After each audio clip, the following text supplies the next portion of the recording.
Hello, everybody, and welcome to Daily Express's Royal Roundup. This is a show where we talk about all the best exclusive royal stories of the week, and who else better to speak to than Daily Express's royal correspondent, Richard Palmer. Richard, hello. I can't quite believe it. It's already nearly the end of July. Royal engagements are coming to a close for the summer. We just said before we came live that essentially, this is a bit where it kind of wraps up and gets a bit quiet. So this is when we see lots of old stories sort of rehashing, coming back to life. And as ever, Harry and Meghan have come into the news again. This does happen a fair bit now. We wouldn't be reflecting the royal family if we didn't speak about them on and off occasionally. So we will have to speak about them at some point. But we're going to talk about senior members of the royal family first. But this was an exclusive that we're going to lead on with you first, Richard. Well, you're not the story, but you obviously have had the exclusive. Talk to us then about this exclusive that you did in regards to Jamaica. Well, I should say, actually, to be fair, that it wasn't quite as exclusive as you've made it sound, because our sister paper, The Mirror, was also there. Right, okay. So, but yeah, I remember that the colleagues said, "Oh, we can both say it's an exclusive," and I'm not quite sure how you define an exclusive. I suppose my name on the top was exclusive. Yeah, there you go. Byline. Yeah, we no, I mean, it was just us two really. Had a chat with him. We were told that he was going to be in London and might be available for a quick interview. And he was in London privately. He wasn't intending to meet any members of the royal family or British government ministers. I think he'd been on an official trip in Europe, but that part, the London leg, was just some private time. And he went to greet his new sort of arts and cultural ambassador in Britain, philanthropist called Teresa Roberts, and she very kindly helped set up the interview we did. So inevitably, we were asking him about, where does Jamaica go now with the attempt to get rid of the monarchy, because he set a lot of store by that.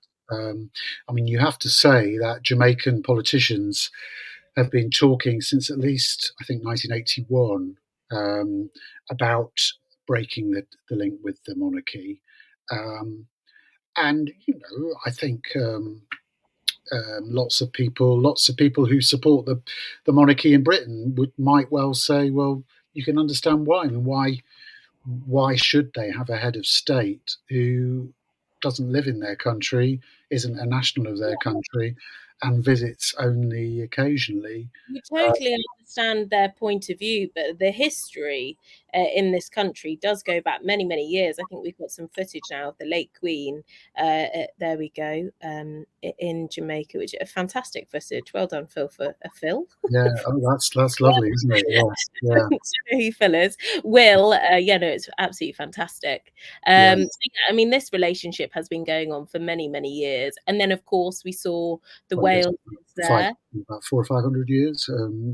Yeah, that brings us to the 1600s, doesn't it? So yeah. So yeah, I mean, obviously it's a legacy of the British Empire, but as in other countries where the king is still head of state, Australia, Canada, New Zealand, 7 other Caribbean countries. One of the arguments is that just having a king, having a monarch, provides some sort of sense of stability and continuity. And you see in Jamaica, and he was quite candid about that, really, that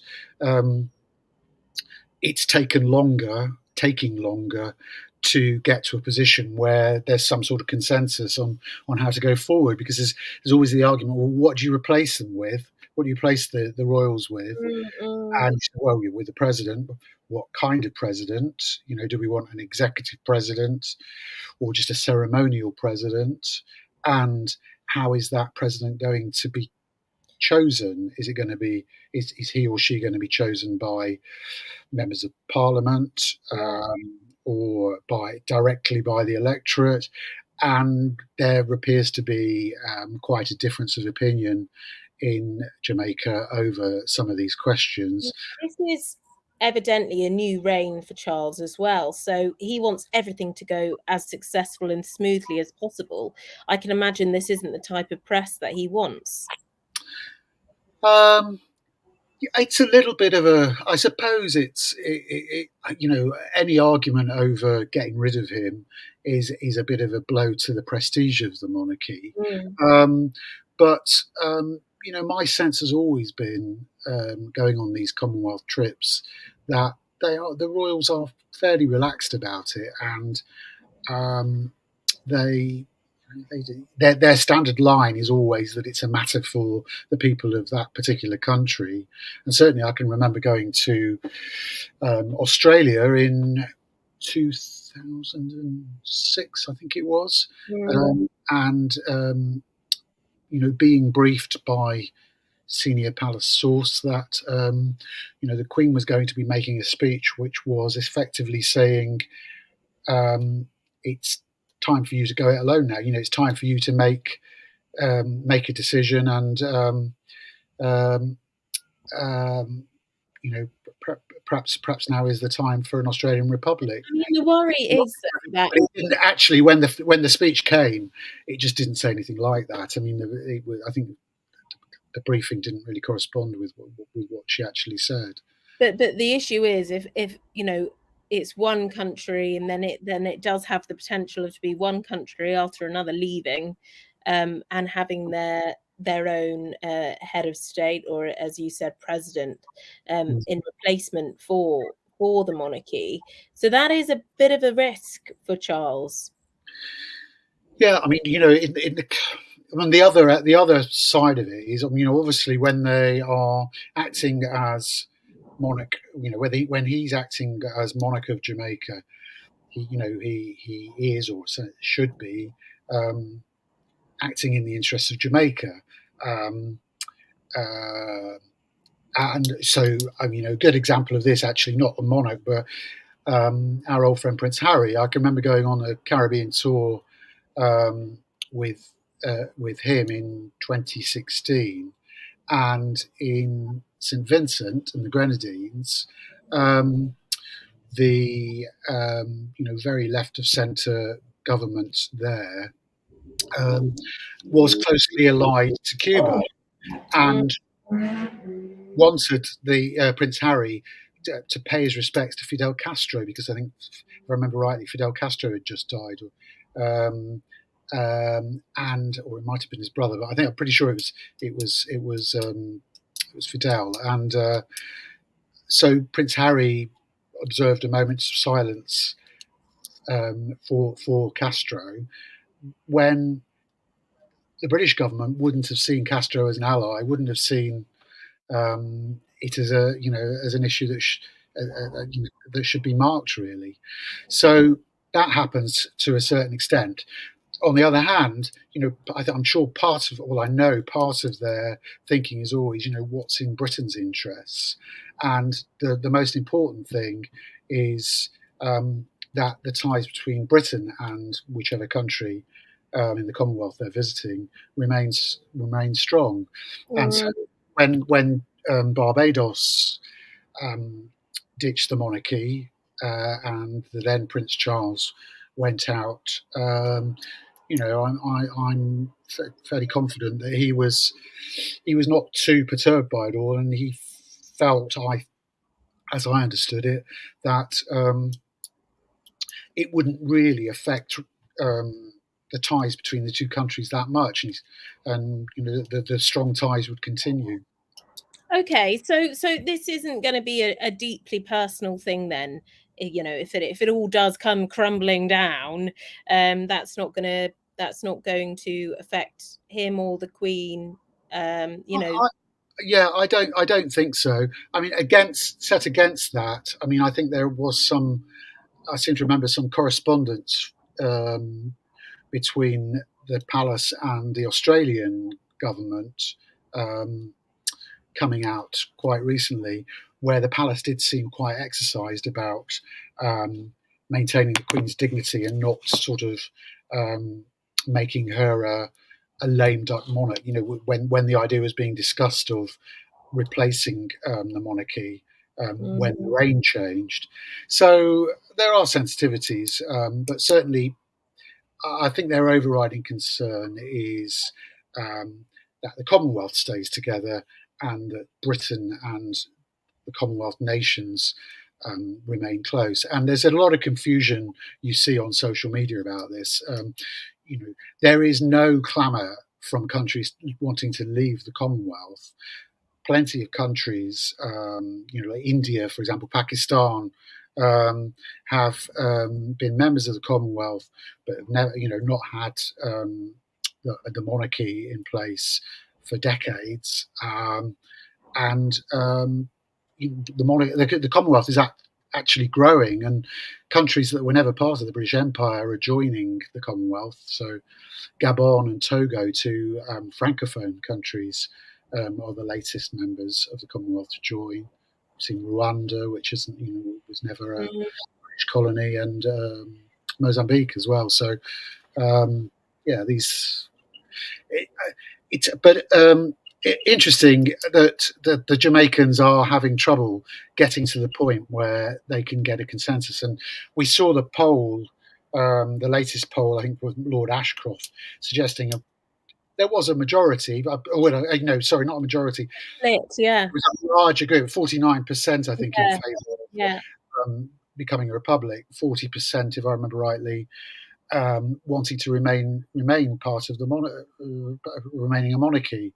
And this is the thing: there are many Jamaicans, who think that the country is better off maintaining that tie with the British monarchy, or I should say, the Jamaican monarchy, because it provides some sort of stability. And one of the fears is that if a president is elected from a ruling party, prime minister and president both from the same party, one party might gain too much. Really difficult.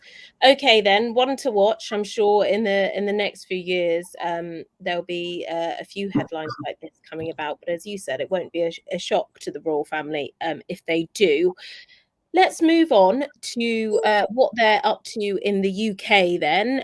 This is the final engagement for Charles and Camilla, the King and Queen, should I say, before they go off on their summer jollies. Richard. They look very happy. I think there was a moment where I think a pie or something on the table, and Camilla there was a fantastic pie that unfortunately didn't win any prizes, but had a very distinctive crown and pair of outsized ears. Very good. And it was a nice little bit of fun yesterday because Queen Camilla went over to look at it and she said, "Oh, it looks just like my husband," and then sort of started pointing out and laughing with her assistants, and then went and grabbed the king and said, "Oh, there's a pastry I want you to see," very good. Yeah. And he saw the funny side of it, and was comparing it to Wallace and Gromit, and said it was an art. So they were in. Nice light bit, but yeah, that's the Sandringham Flower Show is traditionally the last major royal engagement of the summer, and I've covered it a few times, and one of the things I've always been interested in is Charles and Camilla go up to Sandringham for a few days and normally invite house guests to join them. And it started out, it was a tradition that the Queen Mother had. And after she died, because she was always the sort of patron, she always went to the Sandringham Flower Show. After she died, then Prince Charles took it up, and he and Camilla eventually started going to it every summer. But it was always interesting to see who was doing the tour with them, and it started out very much as the Queen Mother's old friends, and over time there were others who joined. I mean, quite a few times Jules Holland, the jazz pianist, Mm. was there, and Dame Maggie Smith, the actress, whatever. But sadly, the last couple of years, they don't seem to have taken the guests around with them, so you don't get that insight into who's staying with them. And I was really keen this year to see that there was any change now that he'd become king, but sadly, there was no public evidence to. That is a shame. That is a shame. So, do we know anything about their plans now, Richard? Anything, which is in public knowledge? No, well, no, other than I think I would. It's not been announced, but I would expect them to both spend quite a bit of time up in Scotland over the summer. The king normally goes to the Castle of May for a couple of days, and spends a bit of time right up in that sort of top corner of Scotland. And Camilla often uses that time to go on a holiday with her grandchildren, and her children, or at least spend some time with them either in Wiltshire or down in Cornwall or occasionally abroad.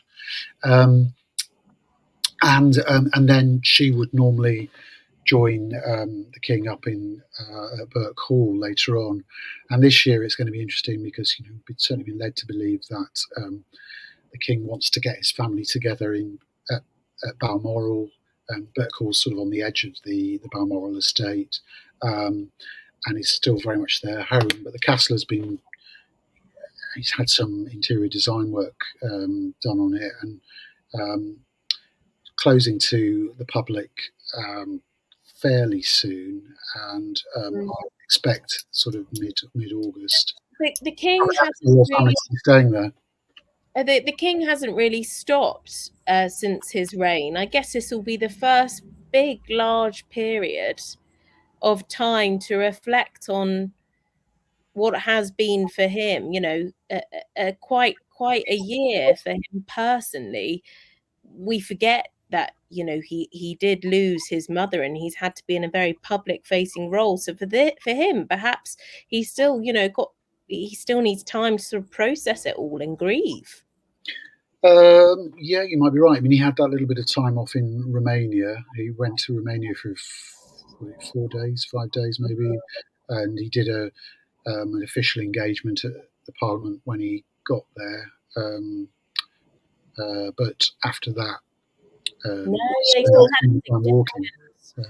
But you're right, and I don't know anything as a fact. I'm just speculating here, but my guess would be that there'll be some sort of ceremony or some sort of marking of the first anniversary of Queen Elizabeth II's death on September the 8th. So, I think that's definitely one to keep an eye out for. I mean,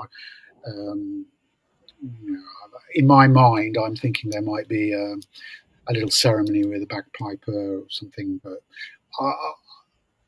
I'm just guessing. Yeah, you're just guessing about what, and I can imagine, there'll be various things up and down the UK and in the Commonwealth to mark that anniversary, I imagine. Yeah, and it seems as if MPs are the government is starting to think about creating some sort of lasting memorial to her.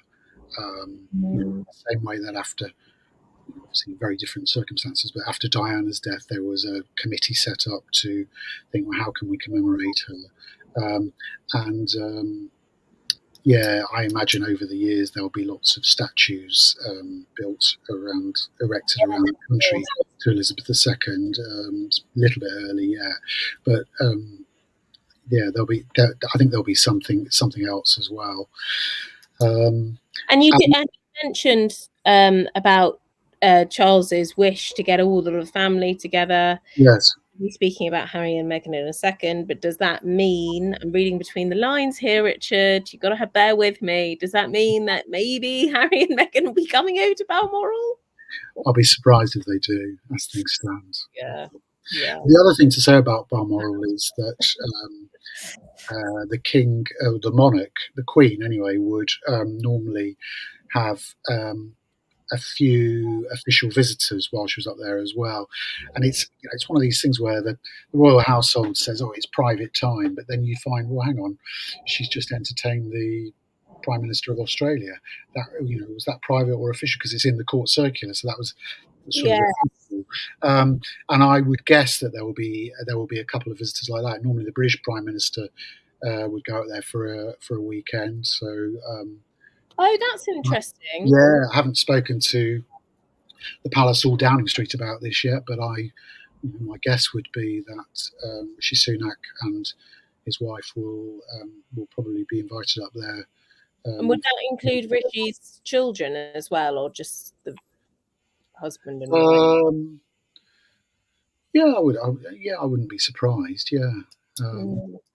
So yes, that's one to perhaps one for the political reporters to check. They'll probably get better guidance on that than we royal crossings get. Interesting. And of course, the politicians and royal family, it's come up in a few of our royal roundups in terms of how close they are and how some things are, slight pushback on, etc. So it's interesting to see whether that will be something that will carry on in the Queen's tradition. Okay. Well, that's what they're up to. When can we expect to see them again? I'm guessing you said in September, early September, but can we expect to see them before then? Not together on a joint engagement, I don't think. I think we might. I mean, again, the Queen always had a little ceremony when she took up official residence at Balmoral Castle, and again, I'd expect that tradition to continue. So, if they do move into the big house for a few weeks in, say, mid to late August, you probably see some sort of little ceremony welcoming them there. And who knows what else? Yeah, never rule out that there might be a few surprise engagements, but as things stand, it's the end of term, sort of end of term report time. Fine. Okay then. Well, we're gonna briefly touch on Harry and Meghan for the past 5 minutes. If you've got any comments on this, then do let us know, and we'll bring them up accordingly. Sorry if you can hear that. I'm in central London, and there is ambulances or some sort of emergency services in the background. If you can hear that, apologies. Okay. Well, various reports on various different sites. These have been shut down by Omid Scobie, who is, of course, the author behind the biography Finding Freedom. But then, our sister paper, as you said, Richard, The Mirror, have been saying it's been a tough month for the Sussexes. They reportedly face everything from being cancelled on July 4th parties to being banned from a private club. You've obviously got the fallout after Spare, potential career changes, access from Spotify, and then the latest story was the Air Force One snub. This is all apparent. This is from another paper, but apparently the pair asked to fly in the plane to attend Queen Elizabeth's funeral. Again, that has been shut down. So we've got all of these rumours swirling around. They have not said directly or responded to these. You've got lots of speculation. People are talking about it, Richard. Thoughts? What's going on? Yeah, I don't actually enjoy talking about them at all at the moment. No, but I think they did dismiss the allegation that the rumours that their relationship was in trouble, that they were living separately, whatever. And I don't really know why there's just suddenly been so much feverish speculation. Maybe it's just because they haven't been seen in public much, and somebody's trying to fill the vacuum. But they didn't deny or confirm or discuss, as far as I'm aware, the suggestion that they wanted to hitch a ride on Air Force One to and from the Mm. Queen's funeral. Um, the Sunday Express had an interesting story at the weekend, saying that they're looking for a place in Malibu, that they wanted to be closer to Los Angeles, for particularly for Meghan's work, um, such as it exists. I'm not sure if they. I don't think they responded to that either. No. Um, So so there's yeah, there has been a lot of feverish speculation about them, but hard facts are a little bit hard to come by.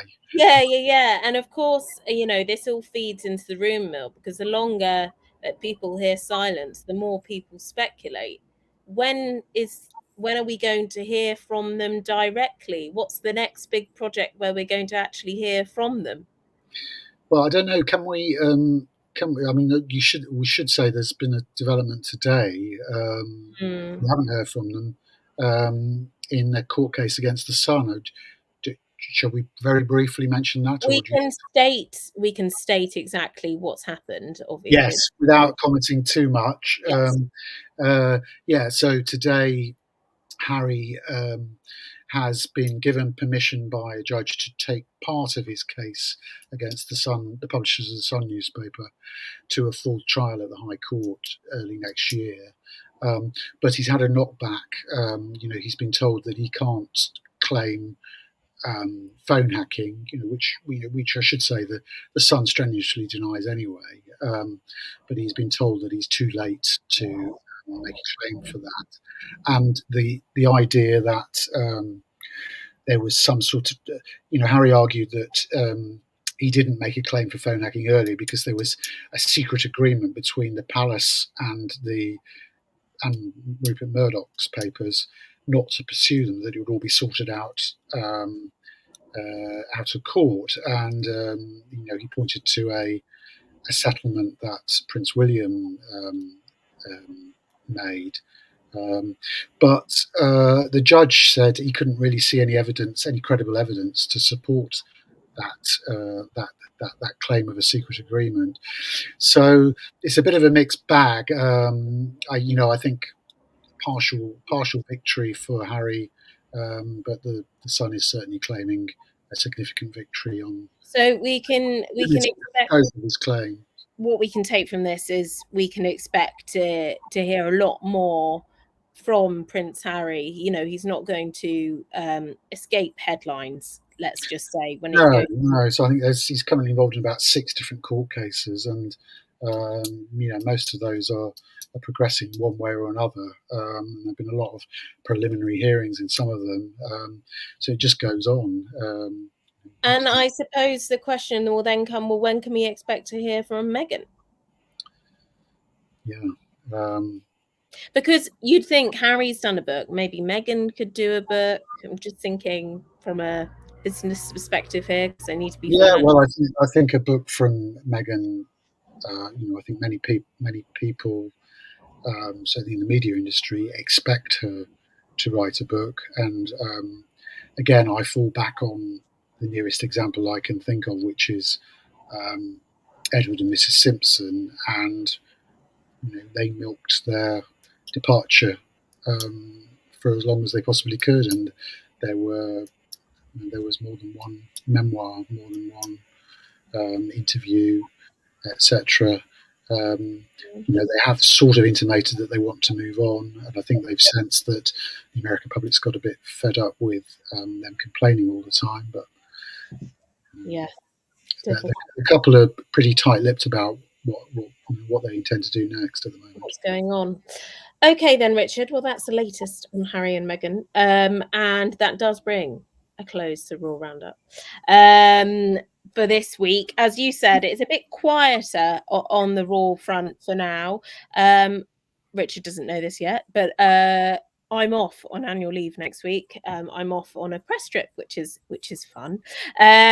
So we won't be doing the Raw Roundup next week, but hopefully we'll be back in a couple of weeks. And in a couple of weeks, hopefully we can talk about the latest topics from the last 2 weeks or the last fortnight, as it is a little bit quieter on the Raw front. But if there are topics that you do want to discuss on the Raw Roundup, then just pop Richard or myself a tweet, and we can try and incorporate it somehow if there are topics that you do want to discuss.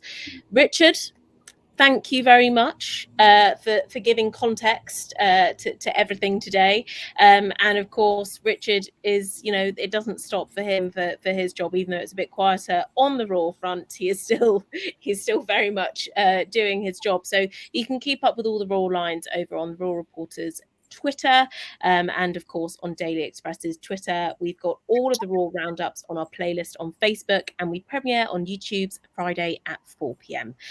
Richard, thank you. Thanks a lot.